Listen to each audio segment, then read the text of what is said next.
Welcome to I'm From the Internet, a podcast about the internet, its users, and their consequences. I am disgraced comedian Winslow Dumaine, sitting here with internet historian Jay Brandstetter. Jay, how have you been in the last 90 seconds? Well, I've been thinking, we talked a little about us getting one-star reviews, but have you ever had an experience where you got yelled at for a negative review that you gave someone else or something else, like a business?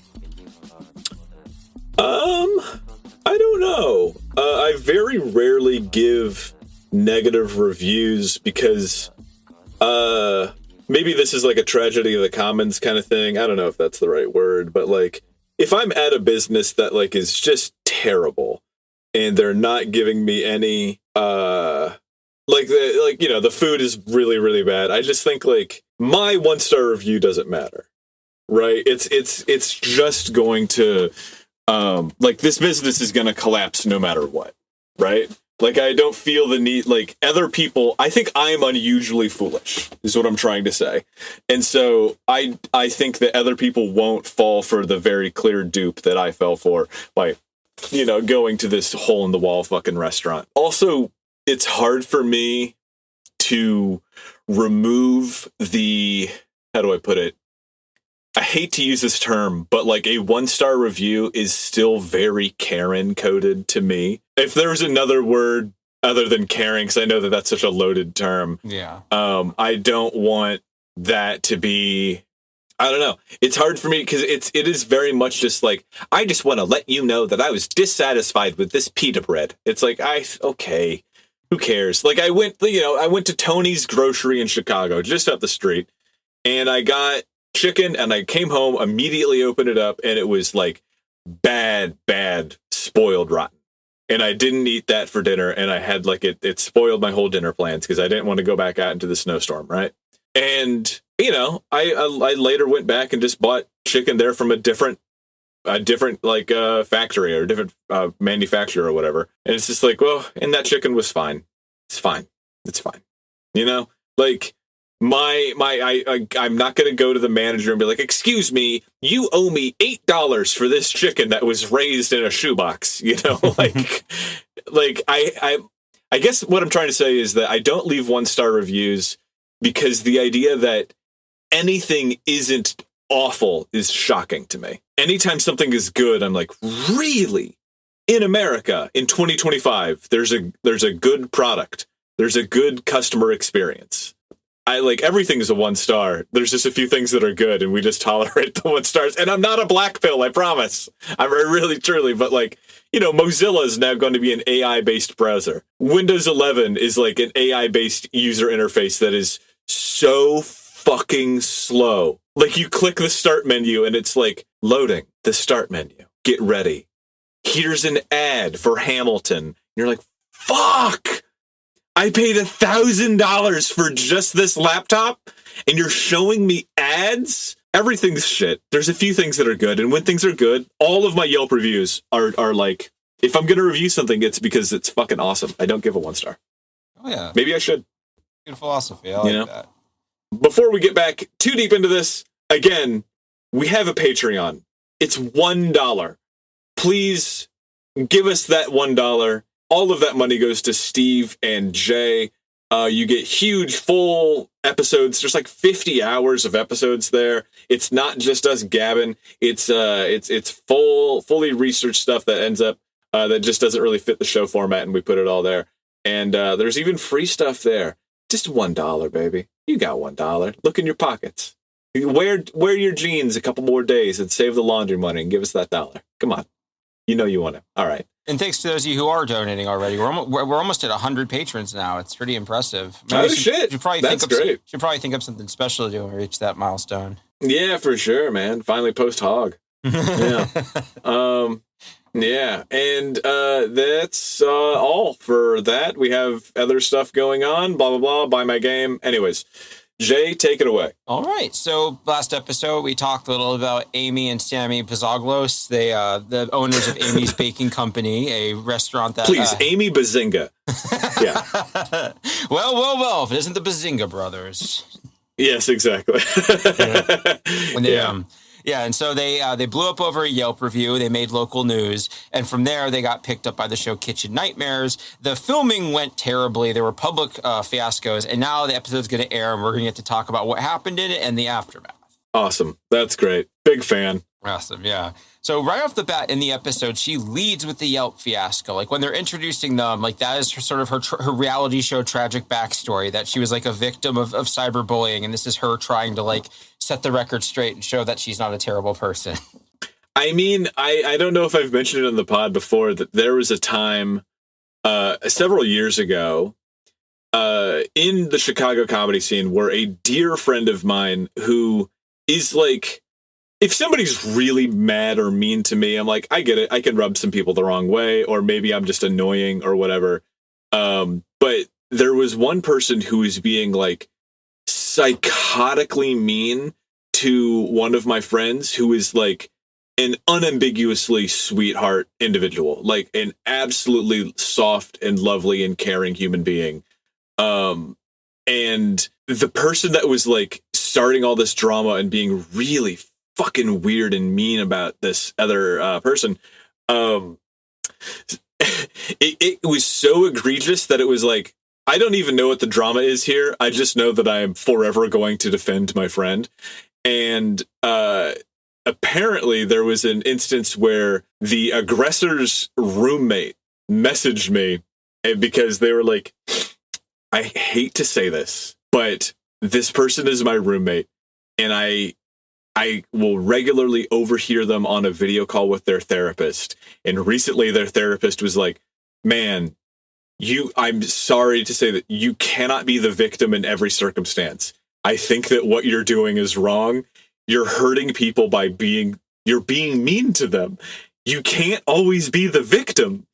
And, yep. There's, just like Darvo, where you can observe Darvo in large and small scales, you can also see the constant victimhood of like the small scale fascist, the small scale psycho. And that is exactly where this goes. That's all I got to say. Yeah, that is very much on display here. That attitude of I'm in pain, so I'm a victim, even if the pain is self-inflicted. Like, yeah. Yeah. Oh boy, I've got so much more to say, but I will keep it to this. Suffering solves no problems. Suffering is good. It can teach you things. It can do stuff like that. But you being miserable doesn't fix anything. You have not taught yourself a lesson. You can't just have a really bad day. It doesn't fix things.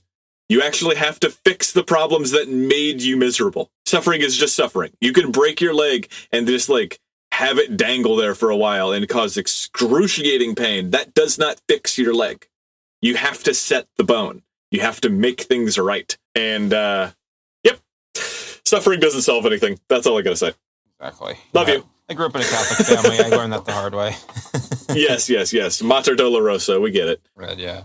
And like when she's doing her intro, or things like, they called me Crazy Amy because I stood up to them. That's how she frames it, is that she stood up to these bullies, and that's why they hate her. And it's great because Ramsay is very incredulous about this. Like one of his quotes, he's like, "You need thick skin in this business." Like he can tell something is off. Like I know it's a reality show, it's edited, but the way it's done is very fun. Where it's just like he gives them a good chance, and they very quickly sort of act like the way they act.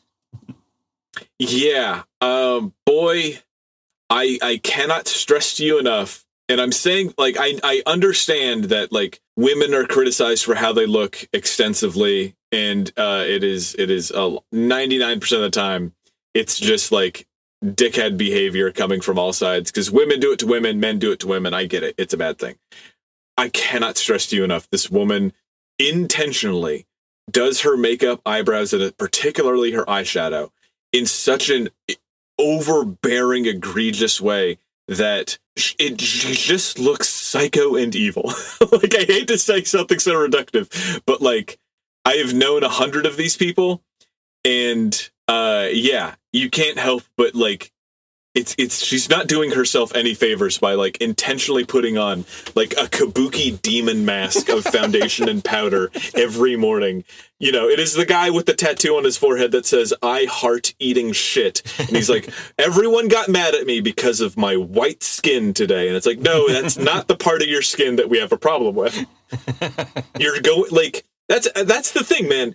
You can making fun of somebody for how they were born, for the size of their face, for the size of their body. Oh, you have this thing or that thing that they cannot change. That's mean and wrong. That is what body shaming is, right?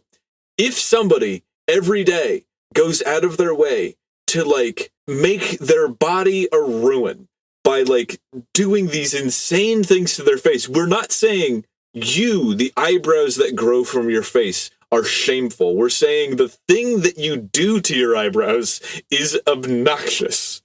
Like, that's it. It's not body shaming if you tattoo "I heart eating shit" on my forehead. That's a completely different thing. Yeah, it's like making fun of fedoras back in the day. It's more about like you think it makes you look a certain way. It's not a part of your body. Yeah, it's not this time. It's not the time and place for that anymore. Now you just look weird. Yeah. Ooh, God, I don't like where any of this is going. Yeah. Okay. And so one of the things that really gets them in trouble with him is that they're lying about using store-bought food on their menu. Like, one of the things is that they have ravioli. It turns out they're cooking frozen ravioli. Like, they have 65 items on their menu, but they just have a tiny kitchen. So a lot of the stuff is just basically them reheating frozen stuff. Yep. If you ever go into a restaurant, like, that's the thing, man. People are like, oh, go to Golden Nugget, go to IHOP. Go to whatever, go to like Village Inn, and you're like, man, this menu goes on for pages and pages and pages, and it's like, because it's just rearranged Cisco junk. It's if you can go to a restaurant where you can get like roast beef and enchiladas, neither of them are going to be good. They're not going to be, because they're using the same beef for both. It's not going to be good. Yeah. Yeah, and the first part where she's introducing herself, one of her things is he asks if they have kids, and she goes, I have 3 little boys, but they're trapped in kitty cats' bodies. I speak feline, meow. And then she cuts to her library, goes, meow, meow, meow, meow, meow. Like, she's meowing to herself. That was one of the memes that kind of took off from this, was just the I speak feline, meow. Yeah. You know my opinions on pets and pet owners, so I'm just going to leave that one. I'm not a PETA guy. I don't like the relationship that a lot of people have with their animals, because it is there is a certain percent of people who have pets because they want something that can never tell them no. That's what they want. And problem. They're not little people, they're alien minds. Yes, exactly. Yeah. That's funny. And like the big flashpoint, the thing that kind of prompts the shouting match they have is that they take their employees' tips. Like, there's one part where they just watch the owner taking like the tip that was supposed to go to the server, and he's like, excuse me, what's going on? And their argument is that, well, they pay them hourly and they pay them more than the minimum wage, so that they get to take the tips in exchange. And at first, they say anywhere from $8 to $12 an hour. In a 2021 retelling of this, it's grown to $14 an hour. So they never give an actual like concrete number, just say that they pay them more hourly and don't want them to take the tips. But they don't disclose anywhere that any tips that are left will go to the owners, of course. Yeah, of course. Yep. Again, wage theft, small business fascist. Yep. Yeah. Yep. God. And another big blow-up is that they fire an employee in front of the show crew over questioning Amy when she mixes up tables. Like, Amy says, give this to 4B. And she's like, wasn't this 5B? And she's like, you don't work here anymore. Don't give me the attitude. Like, she calls her a poisonous little viper at one point. Like, if you want to see a grown woman be mean to teenagers that look like I've substituted kids that looked like this. It is very upsetting. Yeah, I mean, like, again, the number of times I have read about, before, a cruelty to animals is like a psychopathic trait, because they just need something to be powerful over. And there's some people who, like, yeah, maybe they don't shoot stray dogs, but they do hire children who can't fight back, and they just treat them like fucking cattle, and they just treat them like shit. And, but then they also, maybe they go home and they throw their cat against the wall when it misbehaves. Like, it's the cruelty is the point, because they need somebody to be cruel to, Yeah, it's just sadism. Yeah, just mindless sadism. Amy's a lot funnier, but Sammy, her husband, is definitely just as bad as her. Like one of the big blow-ups is there's a part where a customer complains about a pizza, and I have a gif here of him, like, he's like full on screaming and cussing at this guy, yelling at him. Like, his closing, he goes, here's your pizza, go fuck yourself. And that's like sort of his catchphrase that comes out of this. Here's your pizza, go fuck yourself. Yeah. That's awesome.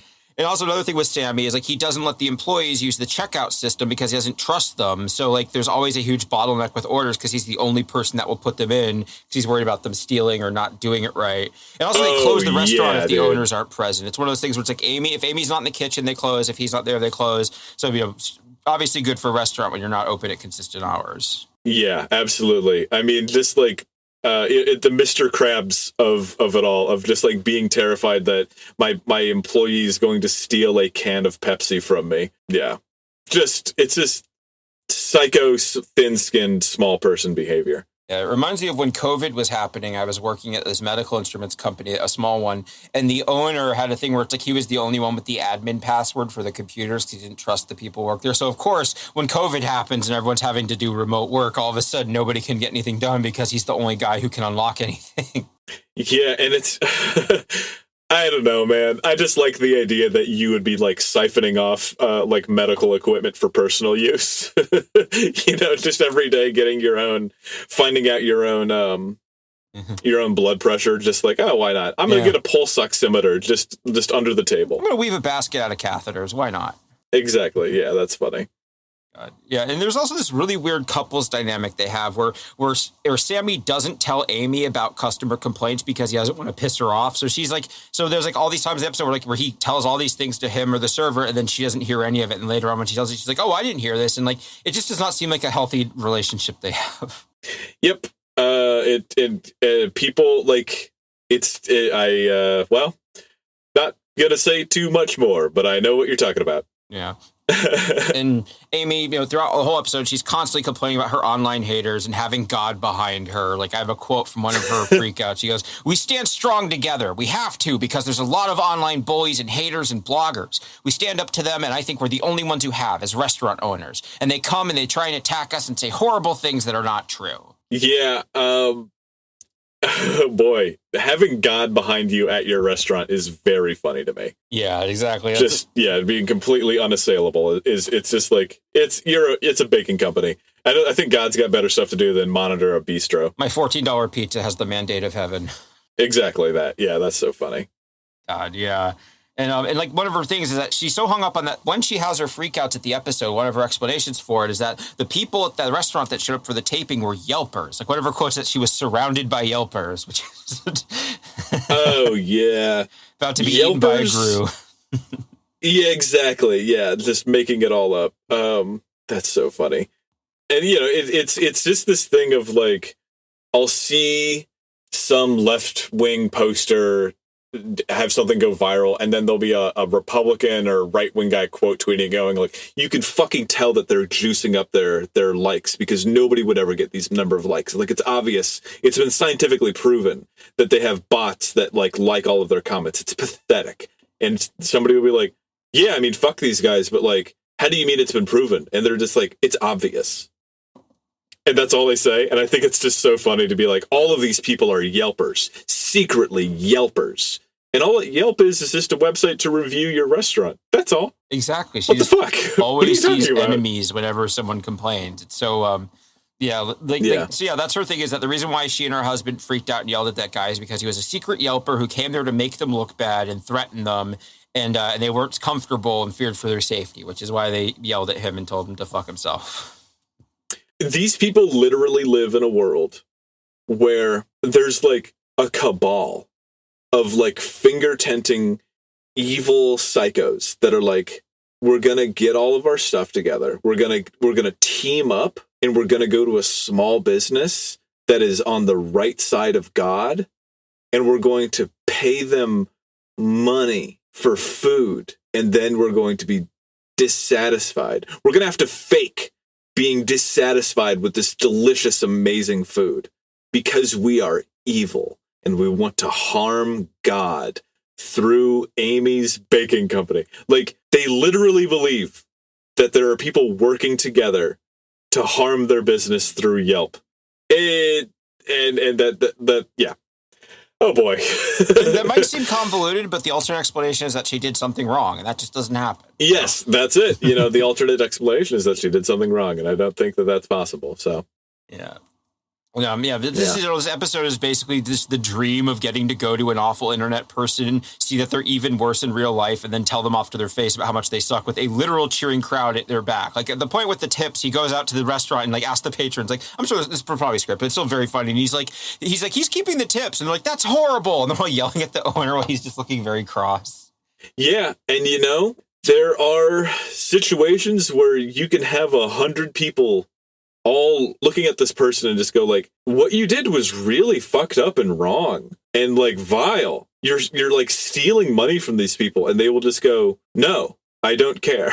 I don't care. Sasha Nadella doesn't care. Amy doesn't care. They want what they want. Certain people can handle having the world hate them so long as they get what they want. Amy can't handle either. So that's what makes it very entertaining, is that she is the definition of flappable. She is not unflappable. She is extraordinarily flappable. Love it. So good. Yeah. And also, one of the things is because they only basically get one day in the episode, what happens is they have the one night in the restaurant where they have the big shouting match. They show up the next day, and Gordon says that like he's not going to work with them anymore because they just keep screaming at him and not listening to him, and he leaves the show. And then later on, they're like, well, we're not going to do this anymore. And they thought they could get him to stop releasing the episode. Like, they don't seem to understand how TV works. They just thought they could be like, we're not happy with it. Don't air it. And they'd be like, sure thing. Yeah, that's not how that works at all. God, yeah. But because there wasn't that much actual restaurant stuff, one of the things the show did was they tracked down some former employees and interviewed them about working there. And you get some fun insight, like Sammy doesn't hire people from culinary schools. And like he says it's because they have an ego. But that's a consistent thing, is they don't like people that they can't boss around. And they'll usually say they have an ego. Like another thing they drop is that guy worked there for about a year and a half. He said they fired over 50 people while he worked there. Like that place is a revolving door. Yeah, more than a revolving door. It's a trap door, for sure. Yeah. Yeah, and not hiring people who are more educated in food than them to say, hey, maybe you shouldn't serve raw chicken to somebody or whatever. Yeah, we're going to get sued for this episode, aren't we? We're going to get fucking blown up. But maybe she's back in prison. I don't know. They did get some legal threats because of this, because they signed a disparagement clause as part of being on Kitchen Nightmares. They got a nice, scary letter telling them they'd have to pay like a $100,000 fine if they kept, disparaging the show. Oh, yeah. That's perfect. A disparagement clause. That's fun. God, yeah. And so also there's a very fun contrast to this. A local PBS affiliate, a couple months before this, they had a fluffy, business-friendly show called Check Please Arizona.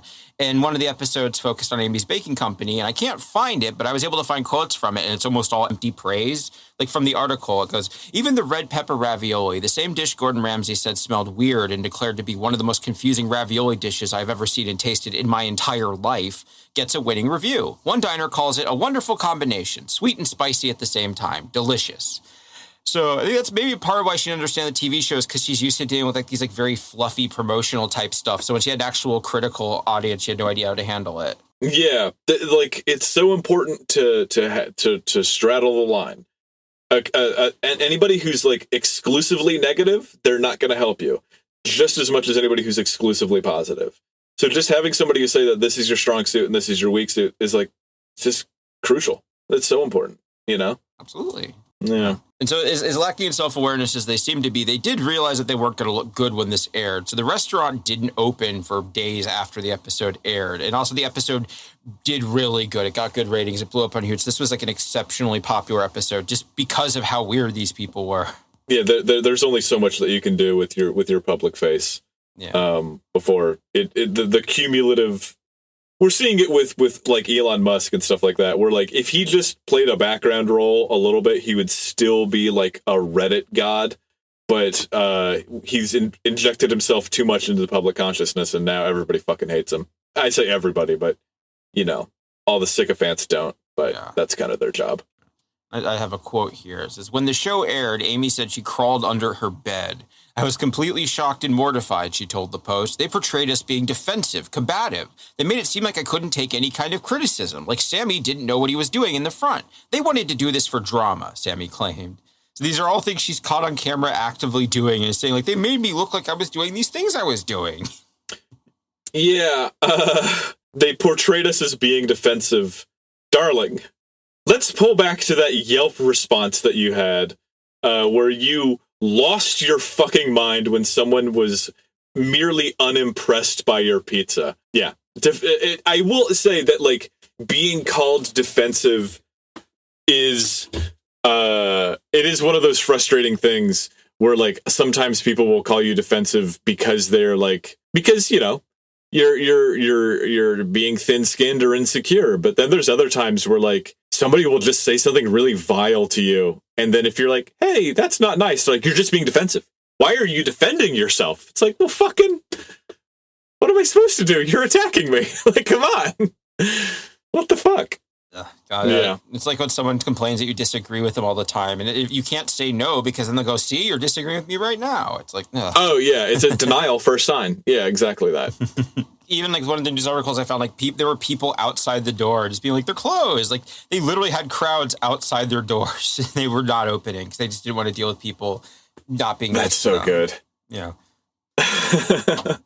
Yeah. And just to give an example from an article of the virality that's achieved, in 7 minutes of the episode airing, there were 265 comments on Amy's baking company's social media, mostly variations on calling the owners crazy. 20 minutes later, there were 1,000 comments, and it multiplied from there. It's like, as soon as this episode starts airing, people are like, I gotta see this, like pulling up their site and like comment, like, yeah, this was big. Yeah, and it's one of those things. Oh man, I can't wait for this next.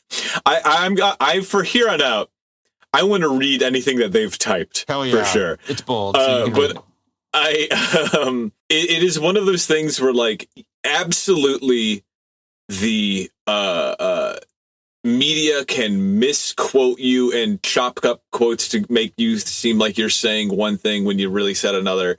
That does happen. But, like, you know, there's no circumstance where the complete sentences that Amy is saying or like the screaming that's going on. There's no circumstance where you should be screaming at, like, a 13-year-old that, like, was confused about their very first job. Like, it's psycho.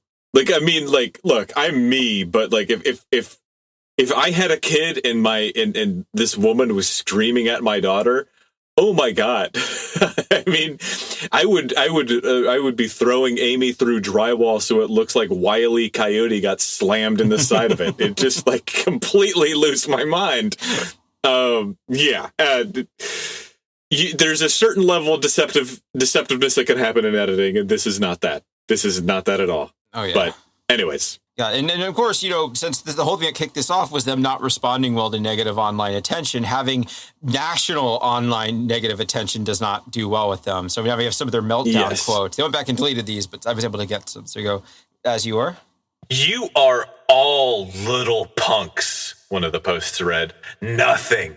You are all nothing. We are laughing at you, all of you just fools. We have God on our side. You just have your sights. You just have your sights is so fucking delicious. Oh boy. Tell me there's more. Oh God, yeah, here we go. From their Facebook. Boy, the whole thing is caps. I am not stupid. All of you are. You just do not know good food. It is not uncommon to resell things Walmart does not make their electronics or toys, so lay off. You're a restaurant, you're not Walmart. I would actually be interested if Walmart had a bespoke Xbox, but we're not there yet. Fascinating. Yeah. Yeah, and then so wouldn't you know it, the next day they post this to their social media. Obviously, our Facebook, Yelp, Twitter, and website have been hacked. We are working with the local authorities, as well as the FBI Computer Crimes Unit, to ensure this does not happen again. We did not post those horrible things. Thank you, Amy and Sammy. Exactly. There's a chance that their password was password, and that this is because, like. But I also think that, like, if they got hacked, the hacker would post something way egregious. All of this is already in the voice of Amy's Baking Company. You know what I mean? Like, Bakey's Company Boutique and Bistro. Amy's Baking Company Bakery Boutique and Bistro is the ABCBBB. Amy's keyword stuffing restaurant. Yeah, exactly that. Yeah. Yeah, and this wasn't just like her posting online about how she was hacked. Part of her news appearances is that she was regularly talking about how she had been hacked and she had no idea who did it, but she's totally in contact with the FBI. Like, that was one of her things. Like, the Federal Bureau of Investigation was on the case. To be clear, I can write the letter to the FBI, and I will have been in contact with the FBI. If I have a restraining order, yeah, exactly. Here, you just pulled up. Yeah, tips.fbi.gov. I could be in communication with them right now if I wanted to. Yeah, exactly that. Like, being in contact that can be a two-way street, but it also can be a one-way street. So it does not actually say anything to be in contact with the FBI Computer Crimes Unit. Yeah. People have been saying the most disgusting, vile, horrific things to us, Amy claimed. Someone actually wrote, if I was in a room with Hitler, bin Laden, and the owner of Amy's Baking Company and I had 2 bullets, I would shoot Amy twice. Which I know is a line from The Office, but it's so funny that she doesn't know that. Hitler, bin Laden, and the owner of Amy's Baking Company. I didn't say Amy, the owner of Amy's Baking Company. Yeah, which is so fucking funny. Yeah. Good. And also, like, one of the things that was like this cartoon was something that popped up a bunch. Like, someone did an animated thing of it, and just that was something that they reacted to a bunch. Like, just people were really feasting on these people as content. Like, there was a lot of memes about it. Oh my God. Okay, this is a Twitter post from them, from Buzaglo ABC. So this is their Amy's Baking Company's official Twitter. It's just at Mel Gibson. I know how you feel, Mel. Oh, wow. Okay. Dear listener, if you're under the age of 30 and you don't know why Mel Gibson was canceled, Google it. He wasn't like unfairly maligned. He said like things that there's like 5 different words that I can't say on this podcast. Jesus Christ. Oh my God. God, yeah. Fuck. That's so funny. And yeah, like going like at Bill Cosby. I like the woke mob came for me too. Please reshare. Please retruth me, Bill Cosby. Yeah. God. That's funny. Mm. Now, another quote from Laura's article here about the reach of this event. Well, here I am at Amy's Bake. Ah, she's murdering me. She's eating my eyes. Jesus fuck, my Christ. Ah. On May 14th, exactly. That tweet, sent by comedian actor Patton Oswalt, joined in on the national Schadenfreude. For media outlets everywhere, it was the biggest non-news story of the year, and for marketing gurus, a real-world example of how not to manage your brand via social media. From the Washington Post, CBS News, and Forbes, to food-focused web pages like Eater, The Brazier, and Epicurious, to fringe websites like BuzzFeed, The Consumerist, and Videocon. Everyone was, and still is, talking about Amy's. Even spiky-haired celebrity chef Guy Fieri, no stranger to internet blow-ups himself, quipped on the Today Show, I am actually in awe. It's like, fucking Guy Fieri is making fun of you on national television. Oh man, it's worth Googling her because she's just like such an upsetting looking individual. One of the headlines I have here was Forbes. Their article was called "Lessons You Should Learn from Amy's Baking Company: 6 Things You Should Never Do on Social Media." And then they update it. Number 7, don't lie. After she said that she was hacked. Yes, exactly that. Yeah, even that's Forbes so is calling out your bullshit. Mm. Yep. Especially there's shit with like I mean, we don't have the time or the effort to go into the Erica Kirk stuff right now, where there's just like so many things where it's like, oh well, what you said is demonstrably untrue about the death of your husband. That's not going to help your whole thing about not wanting to have conspiracies about it, but fascinating individual here.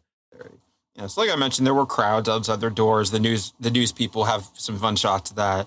And part of them dealing with this while they were closed was they hired a public relations firm, which said that they were working on a grand reopening in a few weeks, with a portion of the proceeds going to an anti-cyberbullying charity. So just, oof. It should be noted again for the listener that charity is a lovely idea, but 90% of charity, I don't want to say 90%, but a huge pile of charities are just money laundering outfits for very wealthy people. If you're ever asked to donate at a checkout for like the Children with No Bones Society, and it's like a picture of like a jellified child, and you you round up to donate to that. That just goes to a pool of money that the company will then donate on their own behalf so that they can write it off on their taxes. It's not actually helping anybody. So a lot of these companies will start their own fake little charity, donate none of the money, and then it's just a money laundering scheme. So when you hear about an anti-cyberbullying charity, you have to filter that through a lot of different bullshit, because it's almost certainly not a real thing. Exactly. Yeah. If you want to donate to charity, don't help a big corporation cheat on their taxes in the process. Yes, exactly. Yeah. And also, less than a week later, the PR firm dumped them. There's speculation that they only took them on as a publicity stunt or a personal curiosity, because there's something of a known name in the area as like an outrageous promotional group. Yeah, I mean, like, it almost seems like if they had a different product to sell, it would like just hit different. But I think that they are just bad people is what it is. You know, they're just little psychos, and that's all it is. They're bad people, and they're bad at being people. So exactly. And look, since the owners won't talk, the people who end up on camera for the news are former employees, including that very sympathetic, poisonous little viper who was fired in the episode. So there's that girl, that Katie Cipriano. Oh my God, how old is she? She's like fucking... She looks like a high schooler, 16. Yeah. That's why I called her a kid. Jesus Christ. I try not to call young people kid dismissively, but this genuinely is a child, I think. Even if she's in her early 20s, like, Jesus Christ, fuck it. I don't know what the rules are for calling somebody a poisonous little viper on TV, but like, fuck, man. That's, yeah, Jesus Christ. She's, yeah, almost certainly under 18, but even so, this is ridiculous. Her quotes are so good. Like, there's one part where they ask her if she's going to come to the reopening of Amy's baking company, and she says, I just want to see if Amy's going to have the same reaction if she has another meltdown. Like, she's going, I'll go to the reopening. So I want to see her lose it. Man. Yeah. Nothing is more like Neo in the Matrix than when you know that someone's going to have a meltdown and it doesn't affect you anymore. And you're like, cry if you want. Go ahead. I don't care. Like, this used to have an effect on me. Like, you used to be able to throw things at me and like, try, like, I forget, I've dated people who would like try to hit me and shit like that. And it's just like, I mean, you're not going to actually do any damage, but like, I can watch you have this little freak out and know that it's going to happen. And so it doesn't shock me and it doesn't upset me. And it's like, oh yeah, I get to watch you spin out of control while I'm just over here doing fine. And yeah, look at this fucking other photo of hers. Like, again, she must be in high school. That's like, what an evil thing to do. I think that's why she showed up in so much stuff, because, yeah, she is like very sympathetic. And like, yeah, it is an obvious injustice being done on camera. So yeah, the fact that she gets to like kind of get this neat little press tour. And, like, imagine getting to go on the news and dish on your shitty former boss. That's a dream come true. Yeah. Oh boy. I don't know. Actually, most of my bosses have been pretty cool, but it would be very fun to get the opportunity to shit on a company at least. Yeah, I have one company I have some fun stories about, but I have a friend who still works there, so I'm waiting until he's not there before I talk about him. So maybe a couple of years, yeah. And also around this time, Sammy's past catches up with him, and he starts having deportation hearings right around the time of the reopening, because it turns out he failed to disclose some of his past criminal history. Yeah. All of this is just made up by haters. It's just haters at the IRS and haters at the Department of Homeland Security. They're all just haters. The haters at Interpol have banned me from France and Germany. Yeah, the haters in Interpol. Yes, the Polizei haters, the Stasi haters. Yeah, because he had involvement with drug distribution, threats, and extortion. So there was a lot of speculation at the time that he was involved in some kind of organized crime, which would explain why he could afford a trophy wife with a restaurant hobby, despite being a land developer in the aftermath of the Great Recession and the housing bubble crash. Like, I'm going to be real, dog. Under no circumstances would I ever want a trophy wife. I never want like a vapid relationship that's fueled only by sex or by like, you know, look at this babe on my arm. Like, that doesn't do anything for me at all. Conversations are where my entire romantic life begins, you know, like, I would never want that. All of that being said, if I was compelled to be someone with a trophy wife, I would pick a nicer trophy. I would pick a fancier trophy. I would perhaps pick a trophy. Surely there's trophies out there that have an interesting story inscribed on the back or something like that. I don't think I would pick a trophy that is made of like cadmium or some sort of radioactive element that would would hollow my bones and make my tongue go black. I don't think I would pick the trophy that he picked. Just putting that out there. Very. A tungsten trophy. God, and there's so much good footage of him like angrily shuffling out of a courtroom while yelling at the reporters or trying to like hide from them. Just this guy is eating so much shit on camera at this time. It's so good. Yeah, it's always fun when you finally see it. Yeah. Also, a fun bit of foreshadowing with that is on the episode. One time when he gets mad at Gordon, he tells him, "I am the gangster, not you," like trying to threaten him. I am the gangster. It turns out he was. Shouldn't have said that. That's so funny. God, yeah. That's great. Oh, man. Oh, God. Jesus Christ. He looks like he's like a jackass character in old man makeup, but they accidentally made him look like a corpse. Imagine if you had a corpse and you put the corpse through chemo. He looks like fully dead. These dark eyes, greasy, slicked back hair. Just, oh boy. Skin made out of hot dog, pickled sausages. And then, like, it is truly, like, I have already, like, you know, Gordon Ramsay already has this kind of Chad look to himself. He's got a very square jaw and a full, like, more or less full head of hair. And, you know, not my cup of tea, but I'm sure there's a lot of Brits that think that he's very handsome. And he's like trying to explain, please don't scream at your customers, to this like pustule that came out of the backside of a Nurgle plague champion. Just, I am the gangster. I am the gangster, not you. Oh, God. God. And just the editing on the local news, I have to shout out how good it was, because like they're very nice. Like there's one part when the host is cheerily reading Amy's press release while it's over footage of Amy's meltdown on Facebook. And I like this because, you know, you get an example of some of the harassment she was talking about. I have a quote here. "Amy, I'm a waitress putting myself through school. If you took my tips, I would stab you." Smiley face. Like those are the threats of violence she's getting. Man, come on. Yeah, you people are all shit. Reddit shit. You are nothing. You don't know us. We will thrive. We will overcome. We are starting our family. We will teach them to do exactly what God wants in their path. Teach them how to fight against oppressors of you people. We will start a generation for truthfulness, and we will fight to... Yeah, it goes on. It goes on and on and on. All caps. All caps from the main account is so fucking funny. I really hope that that's still up. Yeah. That's so funny. It says 21 hours ago, too, so they left this up a while. It wasn't like something they posted and took down quickly. That's so good.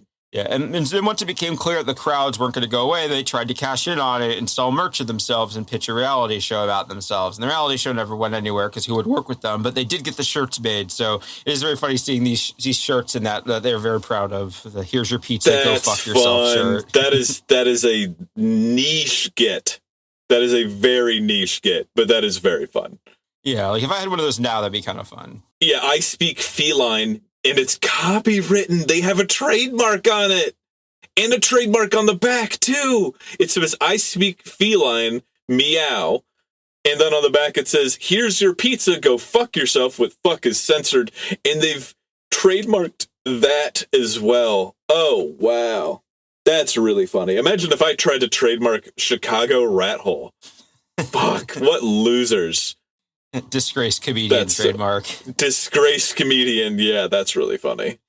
Good. Yeah, and so the next year when they had their follow-up episode, it gave them another round of publicity, including an appearance on Behind the Bastard's own Dr. Phil. So, yep. Yeah, Jesus, God. This screenshot is from the exact moment that he showed the clip of them screaming at Gordon Ramsay over being told to let the servers keep their tips. So this is them, again, being humiliated on a national scale and trying to show everyone how not owned they are. I don't think that they can experience humiliation. I don't think that that's actually part of them, because it doesn't, it wraps around. It doesn't pierce all the way through, because it just hits this like landmine in their subconscious that causes them to freak the fuck out before they even experience. God, I'm so sorry. I'm distracted by this woman. There's something that she's had like so many lip fillers that she's kind of given herself like this. I hate to say this because I don't want to be just like creepy and mean to her, but she's kind of given herself almost like a 1% chimp DNA. Does that make sense? I know that's an evil thing to say, but like, woof, this is not a good screenshot. Yeah, she kind of has that pouch. I see what you mean, yeah. Yeah, she's like so much fillers that her like top lips are so big that this is rough. I would not go on TV looking like that. I would just be peeling my bananas. Uh, yes, as you were saying. Yeah, and like just again with the Israeli thing, like when they're talking about why did you yell at these people, Sammy says all these people were actors. They were paid. It's fake. It's not real. Why are you? Don't pay attention to that video. Yeah. It's yeah. Do you have any evidence of that? Well, they don't like this. That's the evidence. Yeah, although I will say now that we know that Sammy has a criminal record, Amy saying that there are people trying to kill her husband does make a little more sense. Like maybe he does have some people after, but not Yelpers, maybe some kind of organized crime. Yeah, I mean, yeah, or maybe he's probably just a Mossad agent who just went rogue. That'd be a very funny comedy. Like someone's actually trying to assassinate them, but it just looks like annoying customers because people, Yeah, exactly that. That's funny. Another one of the local news people that was really good was when she's interviewing them about being hacked. She actually prints out their old Yelp meltdown and their new post that from when they're hacked and puts them side by side and is like, these look the same. And she's like, I want to believe you. Do you understand how hard it is for people to believe this? It is very fun just seeing to their face, be like, this is bullshit. And I'm like, no, it really happened. Oh boy, there's so many comments I could be making that I'm not going to be making because I've been here. Yep. This is rough. Yeah. We don't make excuses for our behavior by any means, she says after a whole interview of nothing but excuses. Always excuses. Yeah. And then when they did finally reopen, they kept causing scenes and making the news. What happened was a customer complained that their mixed drink had flies in it, and they ordered another one, and that had flies too. And then they sent it back, and the third one came with flies. And then Amy said, well, obviously you're faking this, and freaked out and kicked them out when I haven't drank in years. But yeah, if you have a sugary liqueur and you leave it open, then flies will get in it. That's why you have to have those little spouts on it so they can't get in there. There's 3 flies in a row? like, come on. If like 3 different times that Michael Pence went out to give a speech, flies just kept landing on him, it would be a whole thing. But like 3 flies in a row is really funny. Yeah. We understand that there's a possibility that perhaps once a fruit fly may have made his way into the martini, but after the 3rd time of being sent back up, we felt that it was a setup. And it's just, no, it's not. Your food is rotten. That's what it is. Yeah. And like another one that made the news was somebody ordered a cake and it had a fingerprint in it, which again, that's like the smallest thing in the world. Just be like, yeah, sorry, we made a mistake. We'll give you another one. But instead, no, it's part of the conspiracy. It's part of the conspiracy.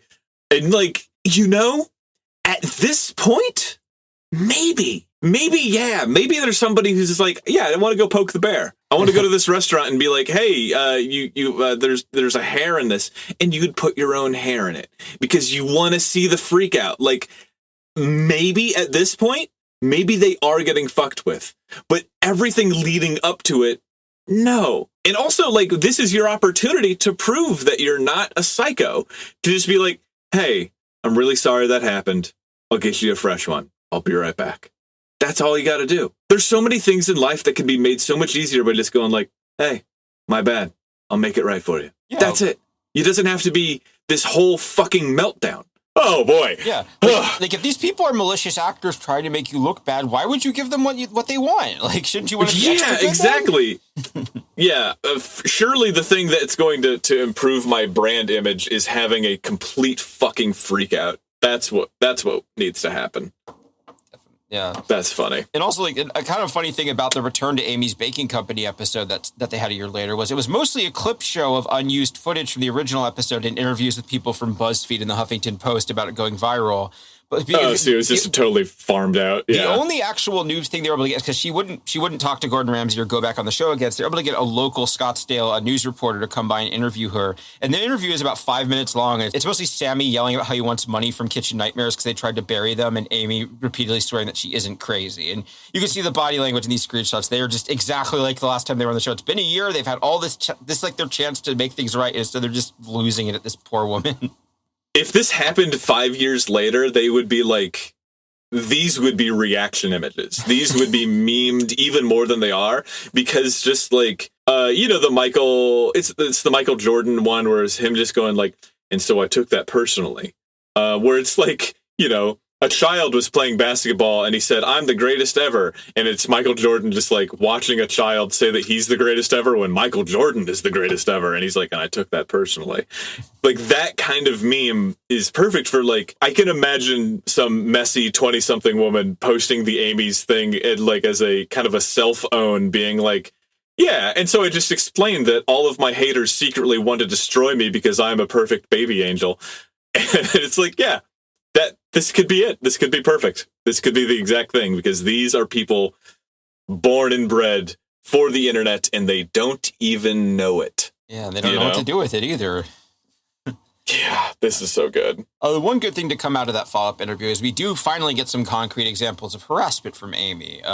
Someone walking in and looking at the bakery case without buying anything. A customer leaving a fake rubber roach on a plate when they left. And people standing outside and taking pictures of the sign. Those are the 3 examples she gives of the harassment she's been receiving in the year since the episode. Looking in the bakery case, okay, the fake rubber roach, okay, that's what I was alluding to. I think that their behavior has become so egregious that now people are just trying to, to falsify it. And you see this with extremes of anything. It's like, I mean, not to make the obvious reference here, but like it was like with Marilyn Manson doing all these crazy things in his early career or his early tours. And then the religious right ran out of crazy things to say about him. And so now they're just like, and he's sacrificing chickens and drinking their blood. And it's like, are you sure that's not, you misheard a conversation about Santeria? Are you sure that you're not making this up? Like you run out of things to say, and so you start lying because you need to continue selling. It's yellow journalism kind of thing, right? A customer looking in the bakery case without buying anything that's not harassment. Do you know thousands and thousands and thousands of people walk by my booth at every show that I do, and they don't buy anything? That's not harassment. That's just people not wanting a water bottle that says "come" on it, because why would you? I know what I am, Yeah, and the funny thing about that too is like this is the one time like the restaurant is obviously not doing very well. Like that, this would be a great opportunity to be like, yeah, the reason why the restaurant isn't doing well is because all the haters and trolls. But no, she's too proud to ever admit that the restaurant is struggling or not doing well. So she can't say that the harassment is hurting them at all. She just has to be like, it's scary, but we're doing great. Like she refuses to even admit anything could be wrong with it. Yeah, I mean they are. I have known these people in my life. There's somebody that I am thinking of right now who is a Facebook friend of mine who is like, you can set your clock because every couple weeks they are either having some huge, massive meltdown about how they are the most beautiful, amazing person in the world and how they've achieved so much despite all the haters and trolls and all of my ops and enemies. Or they're like, I am the smallest victim in the world. I'm a little bug. And everyone's trying to squish me, but I'm also an angel and nobody loves me at all, even though I'm perfect.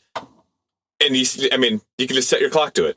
And it's just a narcissistic personality. I know that that's overdiagnosed. It does exist. It is a real thing. And take it from me, I had a minor in psych. So I am diagnosing this woman as narcissistic personality disorder. Hell yeah.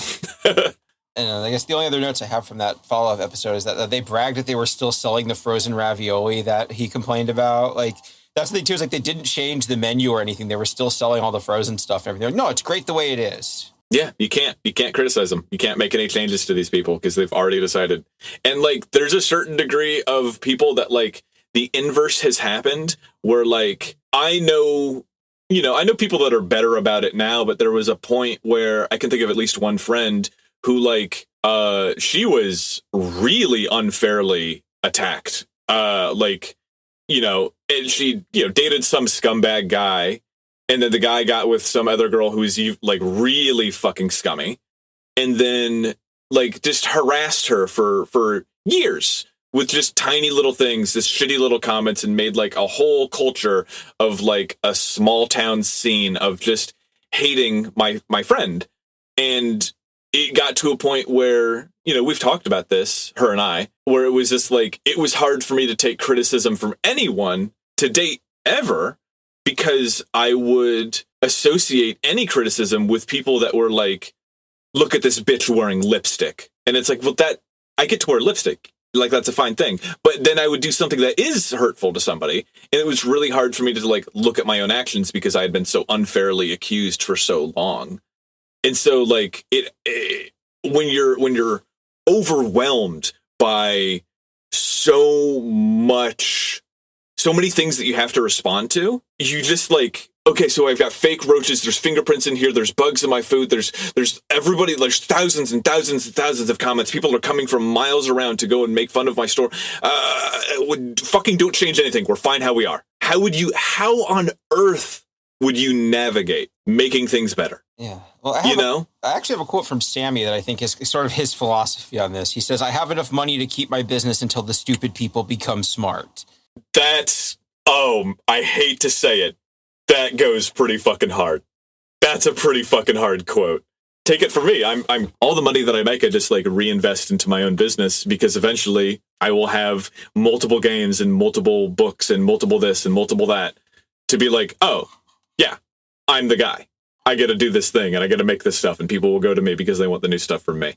But saying it like that, I have enough money to keep my business until the stupid people become smart is, I don't know. If a fucking mobster in a fucking a Godfather movie or Sopranos or some shit said that, that's a pretty good line. Don't hate that at all. Yeah, it is a good line, even if it is underlining that attitude we were talking about. That exact attitude that we have so many problems with. Then in September of 2014, Sammy was caught on video brandishing a knife at an unruly customer and being restrained by Amy. He says it was just a pen. I'll let you be the judge of that. He says it was just a pen. Yeah, that's how you hold a pen, by the hilt. Oh, wow. Yeah. Fuck. These people are out of their mind. It's like, this is the thing where either they are going to be in love forever, and you know that these people either never fuck or they slam tang. Like, he has bruised his pelvis on this woman. Like, you know that the sex that these two have, if it happens, is unbelievable. Like, it's post-human because you don't get this high of fucking, like, these people are bonded, dude.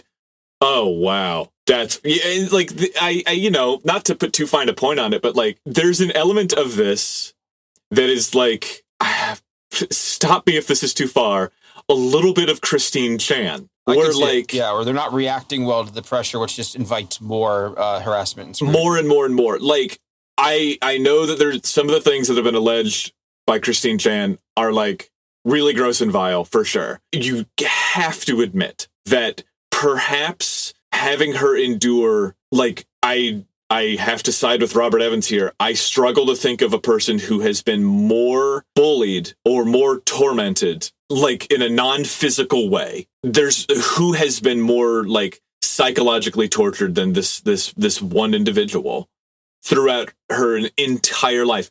Maybe a lifetime of constant psychological torture when you are already, very unusual mind. Perhaps that made you do and say things that were very problematic. You lived a life of constant fear and pain. I think the same thing about H.P. Lovecraft. Like, racism, despicable in all forms, absolutely.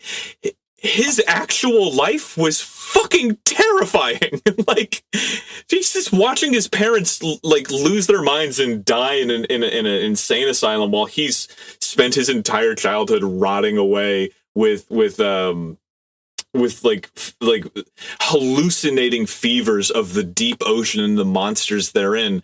I am not surprised that it turns out he has a very disturbing view of the human race, right? These people were bad before we knew them, and now that they have become directed targets of this stuff, they have only gotten worse. Somehow, it's the Onion article, a prisoner being released from prison. It just says, somehow an environment of constant fear fails to rehabilitate prisoner. That's exactly it. Somehow an environment of constant terror did not make these people better. Yeah, unfortunately, a lot of people just want to be mean to somebody, and they need an excuse to it. So when you present yourself as an attractive nuisance like this, people start coming out, and it sucks. Exactly. But it's one of those things. An attractive nuisance is exactly it. That's funny. Yeah.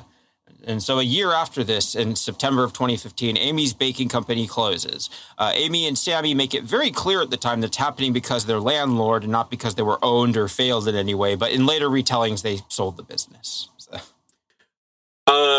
Yeah.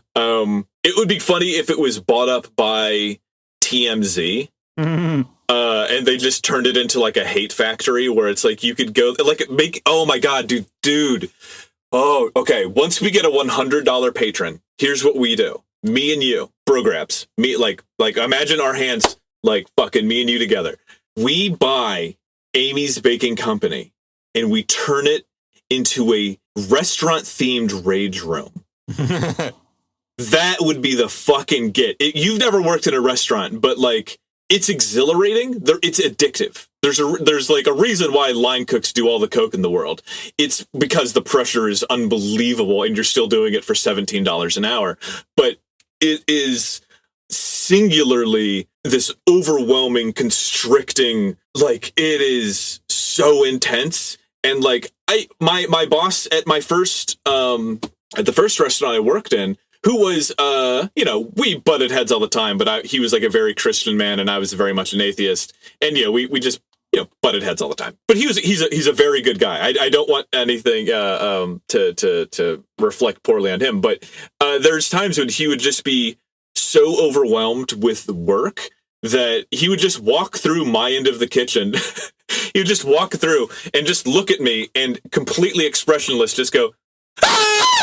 And just like scream and just walk by. And like, it didn't freak me out or like surprise me or go, oh, what's wrong with the boss? I would just go, oh yeah, that's what happens when you work in a kitchen.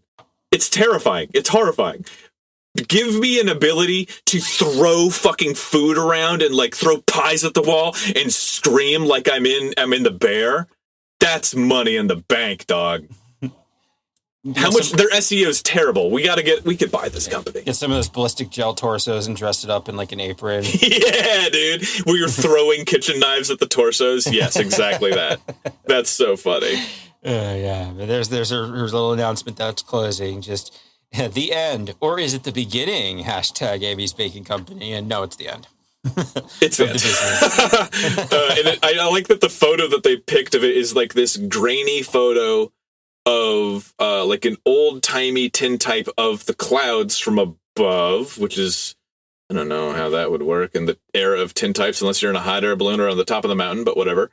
And it says the end, but it also kind of evokes the images of like, this is probably cell 1 before you see the atomizing flash of a nuclear bomb going off in the Pacific. That's what this reminds me of, is like moments before hundreds of thousands of people are turned into shadows.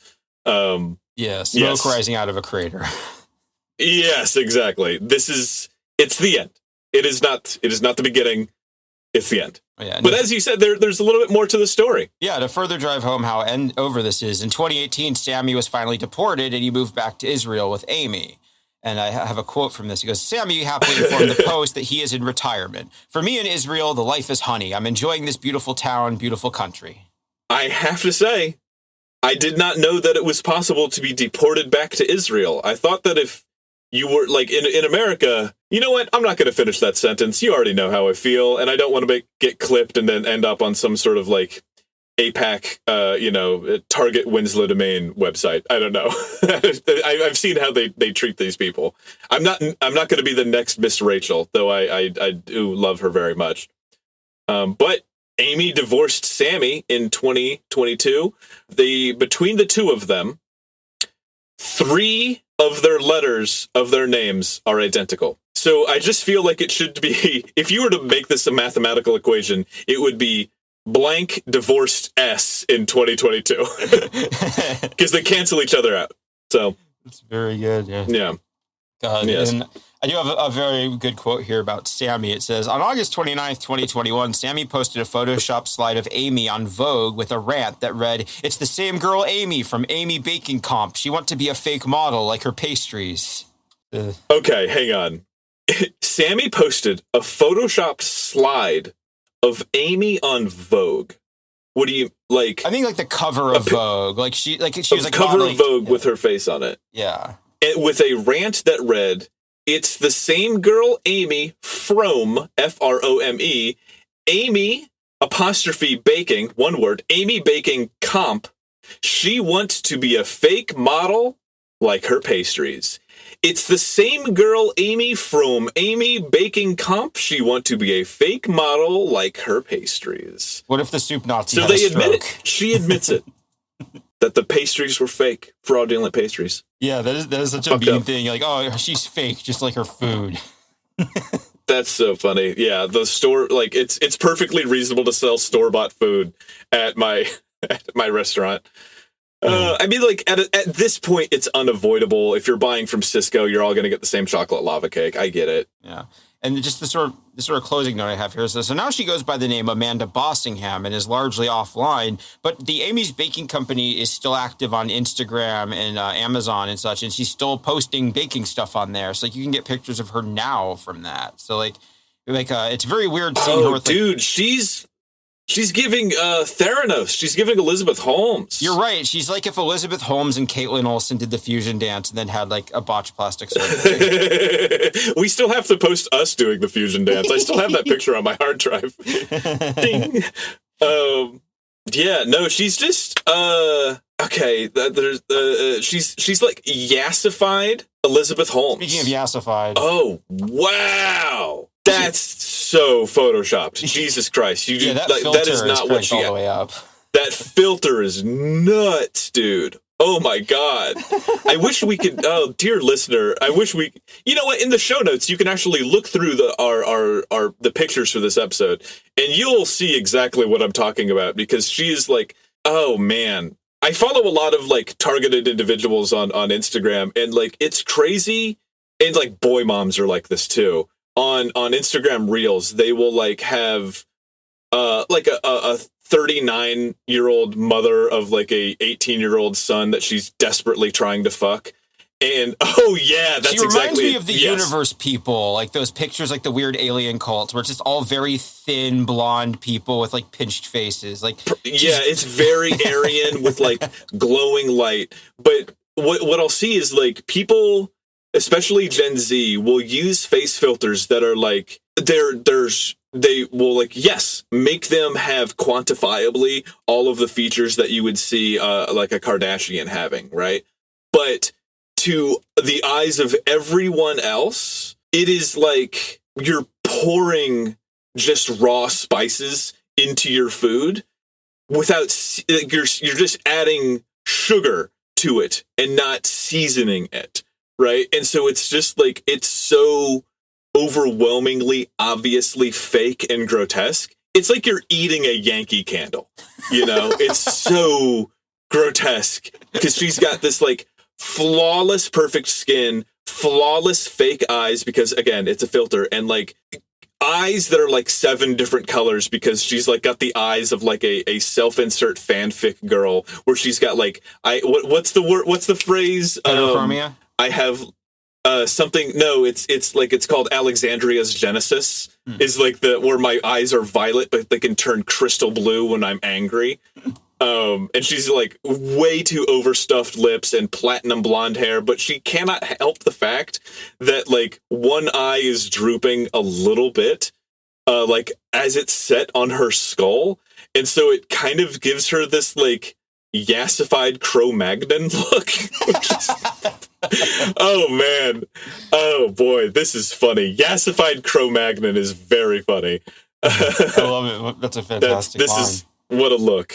That's funny. And just like her stats here, like she has about 32,000 followers on Instagram. So like she was able to translate this into some, but she doesn't post very much. Like you can see like her most recent uploads are mostly still stuff from Halloween and like a recent Christmas thing. She only posts a couple times a year, but those look like AI cakes. It looks like as someone who bakes, it looks like she stuck a lot of stuff on this. Like these look very fancy, but that's because she bought like all these appliques and are sticking them on there to make it look nice. Like this is mostly like plastic stuck on a cake frame. Yes, exactly. I've had one of those printed cakes. For my last tarot release, my former partner printed out like the most brutal of the tarot cards with like this guy holding his intestines as they spill out of them onto the cake itself. It was very cute. That's cute being an operative term. In my world, receiving a cake covered in gore is how we expressed our love. So that's cute and creative. And just this last note here, it's just it's very funny. It's somebody like seeing her now, like in the modern Instagram aesthetic, where like there's so little actual personality. Like she just looks like any other poster on Instagram. It's very that sort of flattening effect. Whereas like you've seen what she's like in real life, but you would never guess that for her Instagram because she just looks like everyone else that posts the kind of stuff on Instagram. Once like the scales fall from your eyes, people have been saying about how Facebook is fake and Instagram is fake. We've all been talking about that for a million fucking years.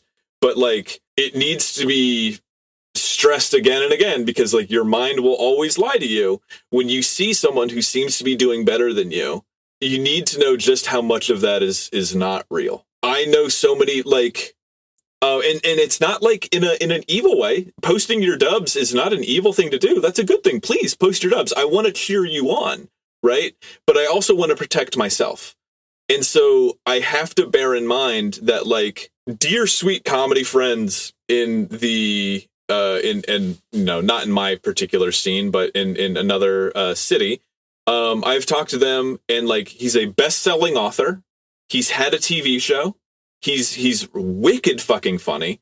I've opened for him. I've seen him a bunch. He's a very talented guy. And he has a hard time selling out shows in his hometown. Not because he sucks, but because everything is hard everywhere for everyone.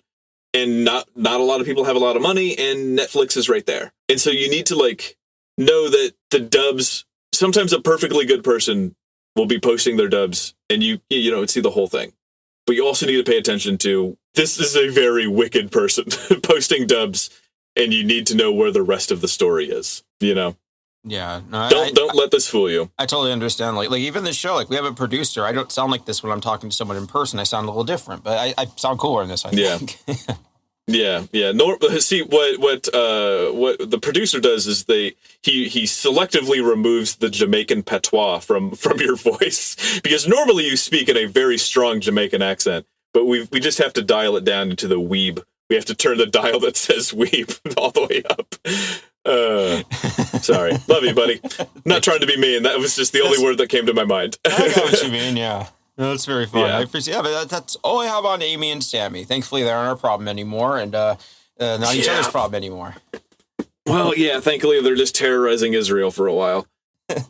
She was on the other foot. That's for fun. once. Yeah, Jesus Christ. Well, thank you, dear listener, for listening. Thank you for everything. Please give us a review. Throw us some stars. That would really help us. If you want even more of the show, we have a Patreon, $1 a month. You can get tons of extra content that we don't cover here. If you do it, we'd really appreciate it. 100% of the money from the Patreon goes to Jay and Steve. If you want to support me, I have all of everything that I make at winslowdomain.com. I have tons and tons of stuff there. As well as, my new game, The Restless, which is being manufactured literally right now. That's being shipped out soon. And if you want to know more about the next game that I'm making, especially if you're in Chicago or somewhere around Chicago, if you ever want to come by and play test it, that is tentatively called Project Zersetzung, and I am currently designing that. You can find out all about it on my Discord, which is go to any of my socials, you'll find it there. I'm on Twitter at winslowdomain and calculations on Instagram, and winslowdomain.com for everything you need. And Jay, where can they find you? I'm jaybrandstetter on Blue Sky. My links are in my link tree in the show notes. That's tight, man. Thank you for doing all this. This has been a lot of fun, and we do have recommendations at the end of the pod, and I'm gonna pass it off to you. Sure. Yeah, because please. Yeah, somewhat fitting for the time of year. I've been playing a PC game called Frostpunk. It's a city builder, but it's like a very bleak one where the idea is it's basically the last city on Earth after this like cataclysmic weather event causes the temperature to drop. And it's like a very desperate setting. Like one of the first things you can do is you can legalize child labor. So like, well, we have all these kids and they're not doing anything. We want to put them in a place to keep them safe or have them working. And it's very much like, it's like a punishing game where the idea is like you're supposed to make compromises for survival, but then those sometimes bite you in the ass later on. And it's neat. It's like you have a central heater that your city is built around, and more people come. There's all these neat like political tones to it too. It's by the people who made This War of Mine, which was a very good game too. So yeah. God, and that game was so very moving. I never played it, but I watched a lot of playthroughs and I watched a lot of people talking about it, and it was just like, oh my God, there's a video game with a mature storyline that isn't about the princess and the dragon and some heavy-handed horse shit. It's like games could be so amazing and so beautiful and so thoughtful, and it's just interesting, man. Yeah, this one carries that through. Like one of the scenarios is that like it takes place in the 1800s. It's basically like steampunk British stuff, I didn't know not that. Steampunk. And and like one point, like it's like all the people of left London are trying to build their cities, and you run into some rich people who are now just like everyone else because society's collapsed. And you can either welcome them in or exile them. And if you exile them, then they like form their own group and try and attack you. But if you take them in, then they're basically you have all these shitty rich people like undermining you from the inside. There's like all these like fun little political choices you get to make, and also like laws you pass and such. Like you can choose to go towards order, which is like a more fascist way, or you can go towards like a religious faith one. There's all these fun ways of playing the game. Mm-hmm. Yeah, it is kind of like spiritually very similar to Tropico, where you are managing a small colony or a civilization, and expansion hurts, and it is complicated, and there's no easy way forward, and you can do everything right, and then there'll be a blizzard that'll set you back really far, I like that kind of game. Personally, I am so emotionally fragile right now that like I can't handle playing a game that would kick me in my penis. But there was a long I was just talking with my friend about this. There's a long period of my life where I would wake up in the I would be working at my desk job. I would wake up, it would be completely black outside. I would throw my ass out of bed, make breakfast, get onto my bike, wrapped in as much fleece as I possibly could, bike through the pitch black Chicago streets that are just like slicked in ice, dodging cars and shit to get to my job, to strap in where they treated me like I'm a fucking moron all day. And then after that, I would get all suited back up, go to an open mic where I would either do okay or well, or just want to die, and then strap all of that shit back together. The sun is fully set, and then I bike home, eat something, and then play a video game where I just lost for 2 hours. And I'm like, why am I doing this? Why am I doing this? I want a game where I could at least win a little bit. But yeah, I've loved following Frostpunk. It's like a really beautiful and interesting aesthetic. And if you're into like city builders or like really complicated, bleak kind of games, I highly encourage you to check out Frostpunk as well. And it does have difficulty settings after the first time around. So if it's too hard for you, you can always bump it down to easy and still enjoy it as like a regular city builder instead of like a punishing one. Yeah. Yeah. Well, my rec, I've just been playing The Binding of Isaac, but if you've been on the internet anytime in the past 10 years, you've probably heard about that. I've just been doing that while working on my own game, my other new one that's coming out that I've already mentioned 1,000 times. But I've already told you about how much I like watching Northern Lion. He's a lot of fun. But I will say, I think that I've already given this a plug, but, the podcast Stop It with Zach Peterson. I was recently on that. Zach Peterson is a dear friend of mine. He's the reason why I got into comedy in the first place.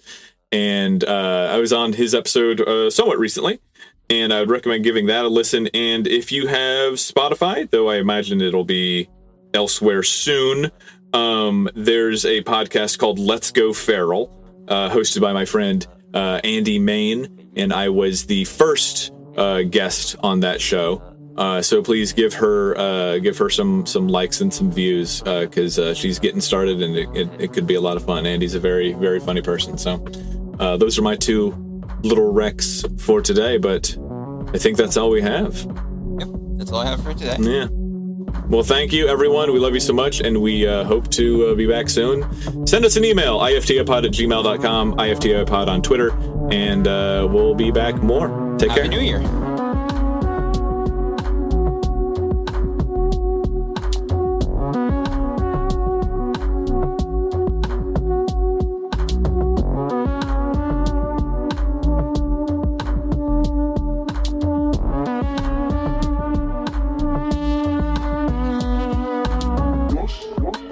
I'm From the Internet is created by Jaybrandstetter and Winslow Domain. Edited by Steve Brown. Music by Steve Isbrook.